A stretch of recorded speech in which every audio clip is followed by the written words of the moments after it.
Halo semuanya ya, salam kenal ya. Saya cicinya Ardian.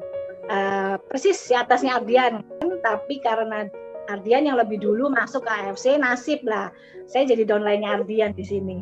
Jadi kalau saya dulunya begitu lulus kuliah, dulu mindset saya cuman kerja karena nggak punya modal untuk usaha.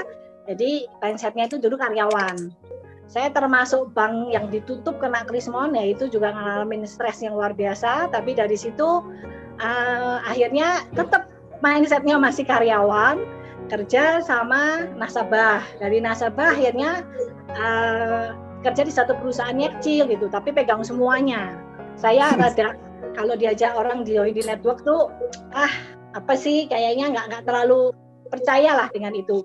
Sampai akhirnya cici saya termasuk orang yang berjasa untuk kenalin network ke kami satu keluarga. Kami bukan orang dari network aslinya, tapi cici waktu itu cerita bahwa sebenarnya network itu bisa ngubah kehidupan orang.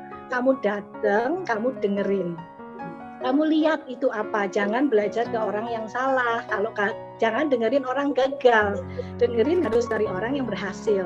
Dari situ saya mulai kebuka, kenapa saya harus alergi dengan network, padahal network itu benar-benar bisa membuat from zero to hero.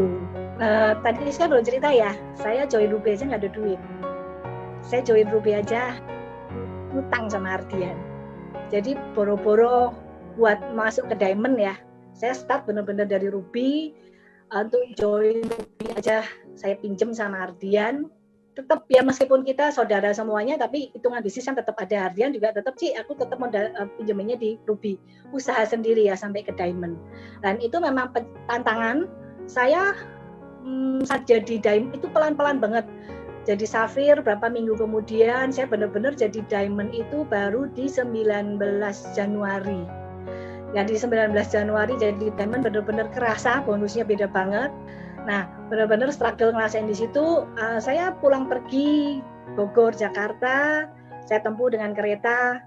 Perjalanan PP itu kadang-kadang berangkat aja bisa 3 jam sampai 3,5 jam, desek-desekan sampai Bogor lagi.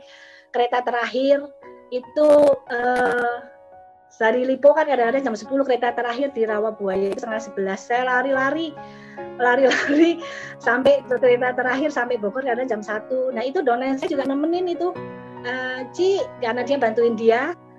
Saya nggak pairing, saya nggak dapat apa-apa juga, tapi saya tetap berangkat, saya dampingin jam 1, setengah 2 itu sudah saya alamin itu, berangkat pagi pulang subuh lagi, prospek dari jam 2 pagi, jam 5 pagi dijemput, sampai pulang lagi jam 12 malam, besok jalan lagi. Itu udah kita alamin lah ya awal perjuangan. Dan itu tujuan saya memang ngebangun untuk tim saya mulai running. Saya tidak hanya kasih teori. Kalau saya nggak ngalamin ini, ketika downline saya juga struggle, saya nggak akan bisa ngomong sama dia, ayo kamu bertahan. Tapi saya sudah ngalamin, saya struggle di sini, saya kerja kayak nggak dapat pairing, sampai mami saya kalau telepon, Siogun kurang berapa, mah? Sudah jangan nanya lagi, aku malah stres. Aku udah nggak mau melihat pairing, udah stres. Saya merasa itu kayak ujian ya, bahwa bener nggak tuh kamu kata-katanya menolong orang? Bener nggak? Jangan cuma kamu teori doang. Dan saya benar-benar praktekin. Downline saya make money jauh lebih gede dari saya. Nah itu yang tidak bisa kita ngomong cuma sekedar kita berhasil ya. Tapi di saat, kenapa yang dulu-dulu saya tidak pernah bisa yakin saya di AFC, karena dulu yang berhasil hanya segelintir orang. Yang bawah setengah mati, struggle gugur. Ada sesuatu rasa yang sakit ya. Gitu. Tapi begitu di AFC, saya lihat semua orang rata-rata yang memang mau jalan ya, dan mereka serius, semua make money, karena ya pasti pertolongan dari atas itu ya. Kita tetap ngandalin Tuhan, berdoa, karena segala sesuatu kalau Tuhan yang campur tangan itu pasti ada jalan. Itu yang saya percaya. Tipikal saya juga salah satunya, kalau saya sudah klik, ada masalah apapun saya akan hadapin. Setiap kali kita nggak bisa menghindari masalah, dimanapun pasti ada. Yang penting bagaimana kita menghadapi masalah itu. Yang tadi Cik Anita bilang, prospek terus ditinggal, itu sebenarnya strategi saya sih. Namanya tarik ulur ya. Kita kan sukanya banyak pertimbangan. Oh ini di pertimbangan, jadi dia kalau tawarin bisnis nggak langsung, itu bisa berbulan-bulan dihitung ini dulu, dibawa dalam doa gitu kan. Kita mau ajak makan aja ke Jakarta, dia bilang nanti ya saya diskusi dulu dengan Ko Abed dengan anak-anak. Beduh, benar-benar mateng, dia analisa, oke baru jalan.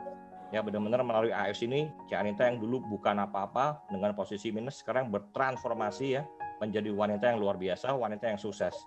Karena teman-teman saya juga adalah proses orang yang berubah hidupnya karena network marketing teman-teman. Makanya saya selalu nggak pernah saya nyerah. Saya selalu, kadang teman-teman jujur ya, kadang saya benar-benar mau nyerah juga. Karena barang nggak ada, stres karena bangun jaringan. Karena saya hidup bangun jaringan ini, saya anggap kayak selalu kayak ada orang yang selalu nunggu buat kesempatan itu berubah. Nah itu makanya saya nggak pernah nyerah, maksudnya saya nggak pernah capek. Kadang saya capek banget, kadang maksudnya aduh saya pengen deh hidup kayak jauh-jauh dulu deh semuanya gitu loh, saya mau sendiri dulu deh gitu loh. Maksudnya kadang kayak begitu ada, tapi saya kadang bilang mana bisa saya nyerah kalau di luar sana ada orang yang lagi bertahan. Mana bisa saya nyerah kalau di luar sana ada orang yang lagi berjuang. Makanya teman-teman, saya mau kasih tahu ke semua teman-teman, saya mungkin adalah orang yang terberuntung di dunia karena saya pernah lihat orang-orang di AFC berubah hidupnya.